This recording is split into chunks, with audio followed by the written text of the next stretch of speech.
The title of the film is The Wasters.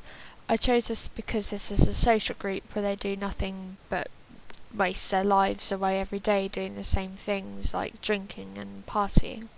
The font is very broken up, and I think that really fits the gritty feel of this film. It's really similar to the font used in This Is England, which is another social realism film.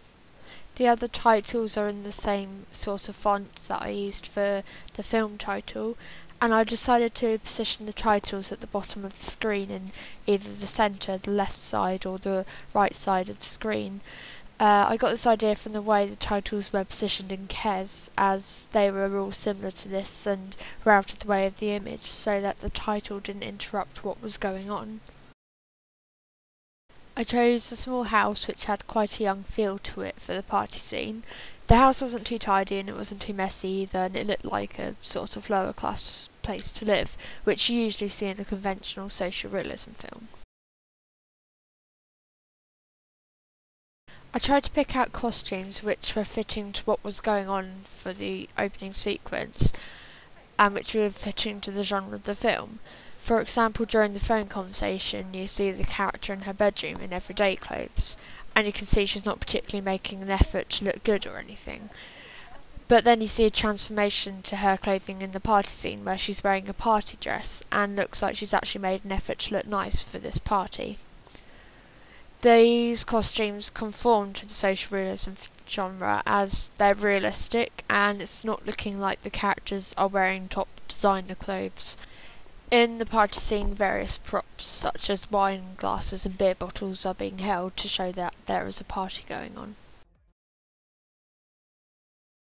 I've used a panning shot during the party scene in order for the audience to take in the setting and location, and also take in all the characters and what they are doing. This way it's obvious that there is a party going on.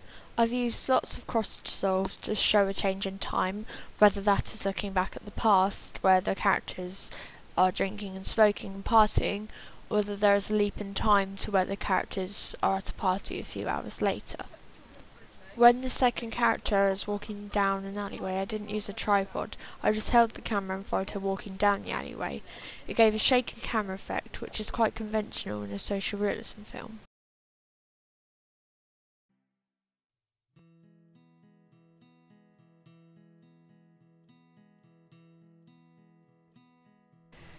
The opening sequence shows a lot of artwork, and the audience sees a girl in deep concentration doing a drawing. You immediately understand her love for art, and that causes enigma codes such as, is she a professional artist, or does art have a big role in this film? You see the main character torn between staying home and going to this party, so the story is established and the audience understands the characters torn between two different worlds. It's like art versus her own social group. This sort of storyline is something you see in a social realism film, such as like Billy Elliot. You see he is torn between ballet and his dad's approval. The main character is introduced as quite an easily swayed person who gives in to any authority figure, which the audience can see when she ends up being convinced to go to a party she doesn't particularly want to go to. The authority figure in the film is clearly established by the no-nonsense girl who demands that the main character goes to this party. I tried to make her seem commanding through the dialogue, as the girl calls her friend a bitch and demands her to go to the party instead of just asking her nicely.